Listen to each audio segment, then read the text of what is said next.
Hi friends, ಇಂದು ನಾನು ತುಂಬ ಸುಲಭವಾಗಿ ಮತ್ತು ರುಚಿಯಾಗಿ ನಿಂಬೆ ಚಿತ್ರಾನ್ನ ಹೇಗೆ ಮಾಡೋದು ಅಂತ ತೋರಿಸ್ಕೊಡ್ತಾ ಇದ್ದೀನಿ. ನಮ್ಮ ಚಾನಲ್ಗೆ ಇನ್ನೂ ಹೊಸಬ್ರಾಗಿದ್ದರೆ ನಮ್ಮ ಚಾನಲ್ಗೆ ಸಬ್ಸ್ಕ್ರೈಬ್ ಮಾಡಿ, ಲೈಕ್ ಮಾಡಿ, ಶೇರ್ ಮಾಡಿ, ಕಮೆಂಟ್ಸ್ ಮಾಡಿ ಮೋರ್ ವೀಡಿಯೋಸ್ಗಾಗಿ ಅಂತ ಹೇಳ್ತಾ, ನೋಡಿ ಇದಕ್ಕೆ ಬೇಕಾಗಿರುವ ಪದಾರ್ಥಗಳು ಯಾವ್ಯಾವು ತರಕಾರಿಗಳು ಬೇಕು ಅಂದರೆ ನೋಡಿ, ಹಸಿಮೆಣ್ಸಿಕಾಯಿ, ಶುಂಠಿ, ಬೆಳ್ಳುಳ್ಳಿ ಮತ್ತು ಈರುಳ್ಳಿ ಸಣ್ಣದಾಗಿ ಹಚ್ಕೊಂಡಿದ್ದೀನಿ, ಕ್ಯಾಪ್ಸಿಕಮ್ ತೊಗೊಂಡಿದ್ದೀನಿ, ಮತ್ತು ಕಾಯಿ ತುರಿ ಮತ್ತು ನಿಂಬೆಹಣ್ಣು, ಕೊತ್ತಂಬರಿ ಸೊಪ್ಪು, ನೋಡಿ ಕಡಲೆ ಬೀಜ ಮತ್ತು ಜೀರಿಗೆ, ಕಡಲೆಬೇಳೆ, ಮತ್ತು ನೋಡಿ ಶುಂಠಿ ಬೆಳ್ಳುಳ್ಳಿ ಪೇಸ್ಟನ್ನು ಮಾಡ್ಕೋಬೇಕು. ಶುಂಠಿ ಬೆಳ್ಳುಳ್ಳಿ ಮತ್ತು ಹಸಿಮೆಣ್ಸಿಕಾಯನ್ನು ನೋಡಿ ನಾನೊಂದು ಬಾಣಲೆಗೆ ಎಣ್ಣೆಯನ್ನು ಹಾಕ್ಕೊತಾ ಇದ್ದೀನಿ.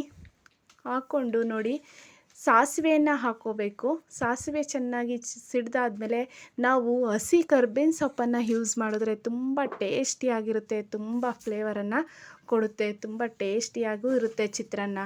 ಇನ್ನೂ ತಿನ್ನಬೇಕು ಅಂತ ಅನಿಸುತ್ತೆ. ಮತ್ತು ನೋಡಿ ಜೀರಿಗೆ ಮತ್ತು ನಾನು ಕಡಲೆಬೇಳೆಯನ್ನು ಹಾಕ್ಕೊತಾ ಇದ್ದೀನಿ.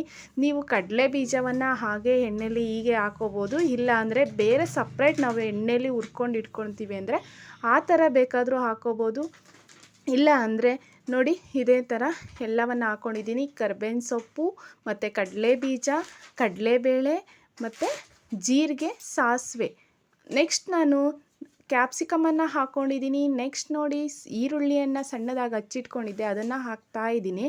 ಮತ್ತು ಶುಂಠಿ ಬೆಳ್ಳುಳ್ಳಿ ಪೇಸ್ಟನ್ನು ಮಾಡಿಟ್ಕೊಂಡಿದ್ದೆ, ಮತ್ತು ಹಸಿಮೆಣ್ಸಿಕಾಯನ್ನು ಆ್ಯಡ್ ಮಾಡಿದ್ದೆ ಅದರಲ್ಲೇ, ಅದನ್ನು ಕೂಡ ಹಾಕ್ತಾಯಿದ್ದೀನಿ. ನೋಡಿ ತುಂಬ ಟೇಸ್ಟಿಯಾಗಿರುತ್ತೆ.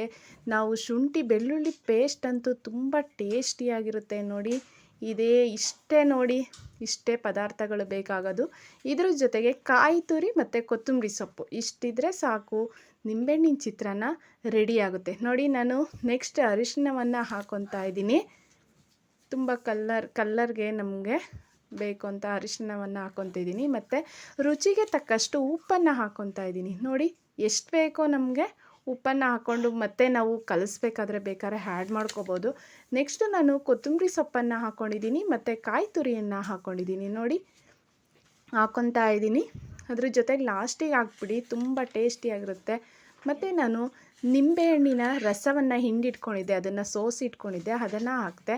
ಮತ್ತು ರೈಸನ್ನು ಕೂಗಿಸಿಟ್ಕೊಂಡಿದ್ದೆ, ಅದನ್ನು ಈಗ ಹಾಕ್ಬಿಟ್ಟು ತಣ್ಣಗಾದ್ಮೇಲೆ ಈ ಥರ ಕಲಸಿದ್ರೆ ನೋಡಿ ಚಿತ್ರಾನ್ನ, ನಿಂಬೆ ಚಿತ್ರಾನ್ನ ರೆಡಿ. ಯಾವ ಥರ ಇದೆ ನೋಡಿ, ತುಂಬ ಟೇಸ್ಟಿಯಾಗಿದೆ.